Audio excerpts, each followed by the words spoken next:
Warning: the following views that are expressed on the Dr. Quack house calls that are expressed by the guests are not necessarily the views of this show. Strong language, partial nudity, violence may occur. Viewer discretion is advised.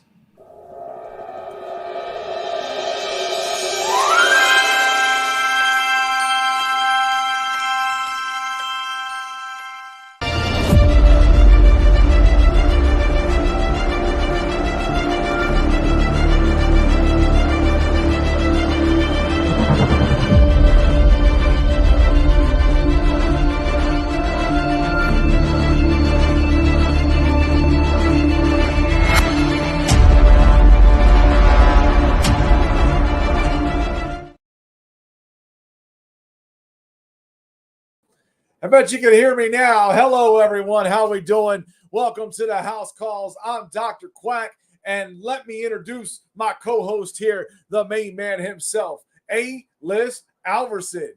Dr. Quack, I'm still yet to see any real veritable violence or nudity on your show, but judging by the caliber of your guests, that's a good thing. How we doing today? Oh, I'm doing great. You know we got to have that out there. But look at the show we got. We got Crown Jewel. How excited are you for this? This is a tough one because none of these matches are really what's the word I was mulling over before? Consequential to what should happen on the next show. But I'm always good for a good time on a Saturday afternoon, which is the benefit of running a show in Saudi Arabia. We'll be out by 5. I can do things for the rest of the day and then have at it. See, this man knows exactly how I'm feeling. I'm telling you, great to see it. Oh, here we go. Look, we got some people up in here. Yep, this is the House Calls, baby. This is where we are. We're going to talk about Crown Jewel. Let's see what we got here. Let's talk about that 4-way tag team women's title match. Yeah, Bianca Belair and Jade Cargill with Chelsea and Piper over there. And don't forget Metaphor and Damage Control. How do you see this going down? You know, it's a 4-way tag team women's match, and this, I think, is designed for the purpose of protecting the value of their investment, Miss Jade Cargill. She is a money draw, but she ain't very good in the ring, so we got to surround her with as many people as possible to make her look good so that people don't notice she ain't got it all together in the ring, which always tends to sneak out there. Nevertheless, I do believe that Bianca and Jade are continuing their momentum. I see them coming up with the win on this one. And again, we got 6 other women in this match just to make it look like Jade knows what she's doing. Totally agree. I mean, this is a waste of time here. A 4-way tag team match. Every time they put one of these together, it's man, you're going to see blown spots. Guarantee that. I think it's down between Bianca and Jade and Damage Control. But, yeah, I think they've retained the titles. I can't see them not. I mean, when you have the tag team champions out there being the hosts of show, that shows you how relevant tag team titles are for the women's division. Well, listen, now, see, these 8-person skirmishes always have, they move quickly because you can go spot to spot to spot to spot, even though it's as contrived and rehearsed as any ballet. And then you've got to have the Tower of Doom spot where everybody's involved for one move for some reason. But it's fun for what it is. Fun for what it is. I hope they open the show with it because it really gets things moving at a generous pace. Yeah, it'll be interesting to see what happens with this. Let's move into a U.S. title match here because we got LA Knight, Andrade, and Carmelo Hayes. All right. You know, ain't Andrade the Twitter champion right now? So, I mean, that tells me that kind of gives away you can't double dip on one guy for 2 titles like that. So I don't see him coming out on top. And, you know, I feel like the buzz is out the bee and the bloom is off the rose for LA Knight here. He doesn't have that momentum that disrupted the machine last year, that put him in the situation where they needed to consider him. But I don't know if right now is the time to put any gold on Bronson Reed. I'm going to say LA Knight retains in this one. All right. Well, that's Carmelo Hayes, not Bronson Reed. Carmelo Hayes in there with him. You know what? I'm conflating matches here right now. So now I done gave away my guess for one of the matches later on here. So it's kind of I think they're going to pull the trigger on him soon, but I don't think they want to do it in Saudi Arabia. I think this idea comes into something that generates a rematch where LA Knight actually passes off directly to Mr. Mello. Yeah, I'm with you on Andrade. I don't see him holding that title. I do see, however, Carmelo Hayes winning this belt. I think it is. I think you're talking about the bloom is off, man. LA Knight, I think his time is, past now. He needs to do something else besides be the United States champion. They'll put him in some sort of feud, I guess, but I'm going to go with Carmelo Hayes. Now, not only that is LA Knight kind of spent as far as his run goes, but he's getting on in years. They got him in the ring with two young, hungry guys that are willing to kill themselves when he ain't got that much of himself left to kill. However, with AJ Styles being on the shelf right now, they might still have to figure him in for something because he's got equity in a time where they're going to need it. You got Survivor Series, Royal Rumble, and WrestleMania coming up. That's the sequence. Yeah, I want to ask you something because this came out today. WWE ID. How do you feel about this? This is a two-pronged beast. WWE ID is a great idea in theory. I made a post about this. I said where it's going to protect young men from predatory, shifty promoters that prey on the hopes and dreams of young men to be a WWE superstar. There's going to be a layer of protection in that, knowing that this jerk off from South Carolina who worked 3 matches one time and opened himself up a school ain't going to get you anywhere. But it also creates a dynamic where WWE has veto power on anything that they decide they don't like for whatever reason. Now you're going back into the old-timey NWA cartel territory ways, right? Where, oh, you know what? We'll just pull the plug on you and then you're completely out of business. That is a dangerous power to have out there. So what would you rather do? Would you rather go under contract under one of these major schools, or would you rather go out on your own? See, that's the thing. You gotta go to college to get an education to get a job. That's what I was taught growing up. That ain't true, but that's what I was taught. And it's creating a situation here where if you're going to get in WWE, you got to go into the WWE farm system because ain't nobody else going to get you where you need to go unless there's magic tricks involved. Right, because, you look at schools, like Booker T and Monster Factory and various over there, Cody Rhodes' school, they're going to cost $5,000. That's at a minimum. Yeah, they might allow you to make payments, and you're going to be making payments for a long time, but that's a lot of money. A lot of people don't have that right now. So they might be going, let me just go out here to Joe Snuffy and get trained, somebody who might be good. They don't know. I'm sure most people don't do their research, but they should. Not only that, but, the way this sounds to me, WWE is going to be handing out scholarships to fine athletes to go and train here, and they're going to pay for them to develop their skill set because it's a good investment for them, and so on and so forth. So they're going to be a primed guest for a man like Booker T to train up and get into the NXT level and so forth. I'm just hoping this doesn't go down like Moolah's camp over there where she had all the control and, they were eating bread and water basically. They were starving these guys. I hope they take care of this talent. That is a worst case scenario. And I think in today's media and transparency, they couldn't get away with doing that. But again, if they are starving the system, then you can't get over without their help. And that's a bad situation waiting to happen. It really is. This is going to be interesting to keep tabs on. I'm really excited to see what happens off of this. Let's get into our next match. Let's talk about Seth Rollins and Bronson Reed. Well, okay, so now that I mentioned that they're making Bronson Reed look really strong, and why shouldn't they? Seth Rollins is a perennial top carder. I think that in order to progress this conflict they have, Seth gets a win here tonight, and then there's going to be some kind of screw around the road and so on and so forth. So I'm going with Seth because he's always the guy. Yeah, you're going with Seth. I'm going to go with Bronson Reed. I love the way they're pushing him. I think if this is the spot for an upset, this is going to be it right here overseas on a pretty much no-name show that nobody's really caring about too many of these matches. But, yeah, I think Bronson Reed will somehow get an upset. I can see this. I feel it. I won't tell you you're wrong. I'm just going to tell you I disagree with you. That's okay. We're going to find out here in this Saturday. Yeah, thank God it is an afternoon show. Yes, I am definitely happy on that. But let's go down the line here because we got Randy Orton and Kevin Owens. This is a big feud. This is a big feud, and this is a consequential matchup.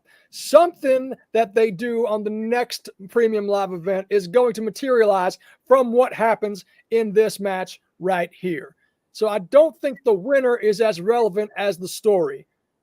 But I'm going to pick Randy Orton because I think they're priming him to do something big at the top of the card. Can you see these two being involved in Survivor Series? Can you see them being involved in a War Games match? I can see them being figured in. Yes, that's something that could be on the table. That's very possible. I like Randy Orton and I like Kevin Owens, but I'm going to take Kevin Owens on this. I think Randy Orton is right now like you look at him. He's on his downhill slide. I think he's out to push up newer talent. And I think Kevin Owens is one of those guys they want to keep up there. Well, here's what I'm thinking, right? John Cena is about to start his retirement tour next year. Yes. And I think 2026 ought to be Randy Orton's turn to do the same thing. And it will give them consistent headliners in matches that you want to see. And, a guy that ain't going to be around much longer. I think they can run the loop. If not Randy Orton next year, I think they're going to do these phase outs where you're going to get these year-long retirement tours. If they do it with Cena, if they do it with Orton, if they do it with AJ Styles, all these 20-year-plus guys who have been established, who everybody still enjoys, and who have always been on top. That would be cool to see. I'd actually like to see that. I know they ain't going to do it with Brock Lesnar. They're probably not going to get that done, right? But everything else I can see going down here. Let's see what else we got here. We've talked about that.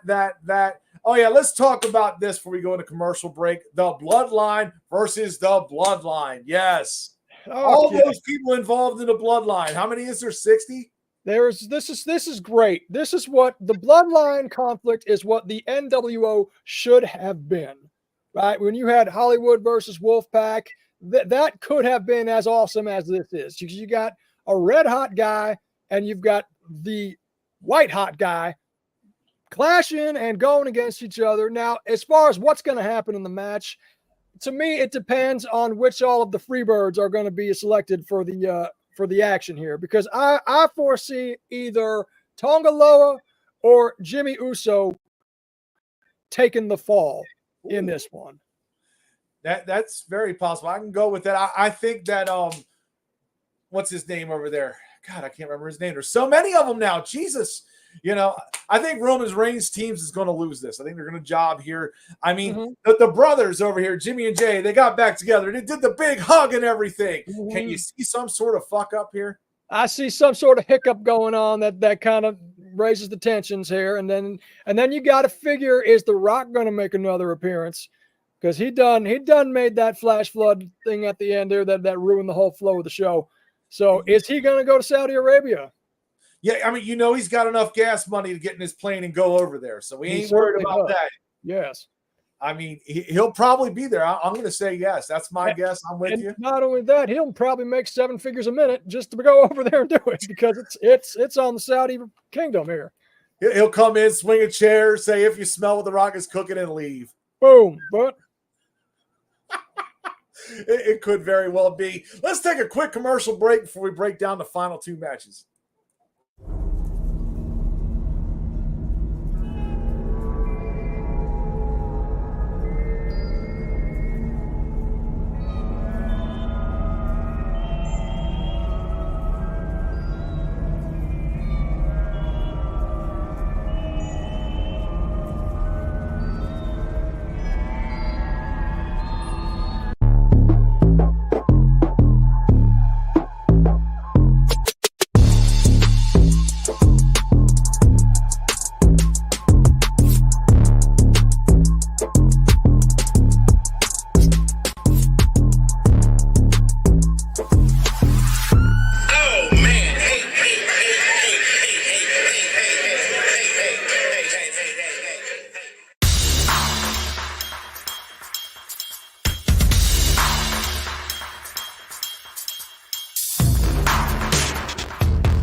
Make sure you check out those shows here. We've got Spooktacular coming up on Halloween. Tomorrow night, we got the Promo Observer. We'll be talking about WGP and Foundation. And don't forget about Soul Harvest 4 coming up Thanksgiving Eve. You'll be seeing that man there on all 3 of those shows.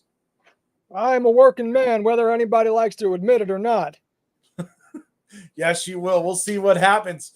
Definitely going to be some big shows coming up. But we got two title matches now. The Saudi Arabia title, basically, the Crown Jewel Championship. What are they calling it? Is that what they're calling it? I think whatever they call it, it looks like plate mail armor, and I don't see how it's gonna fit over somebody as a belt-looking structure.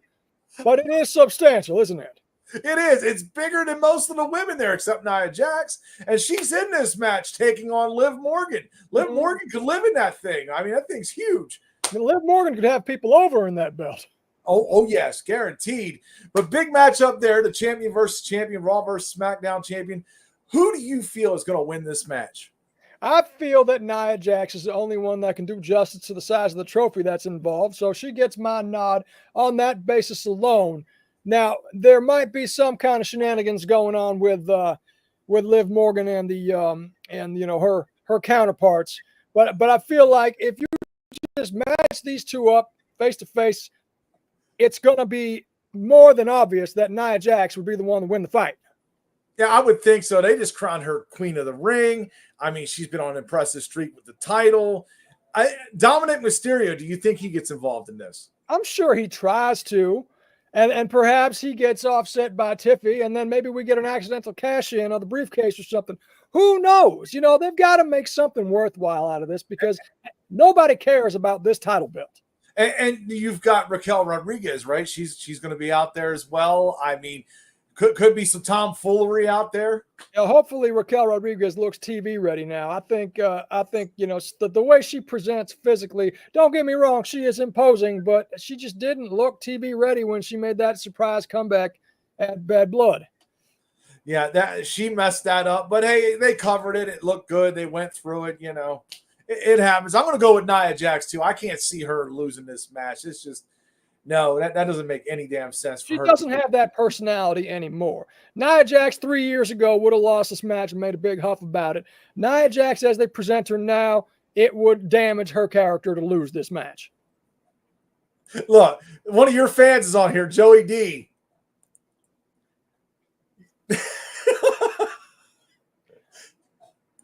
Yep, anyway.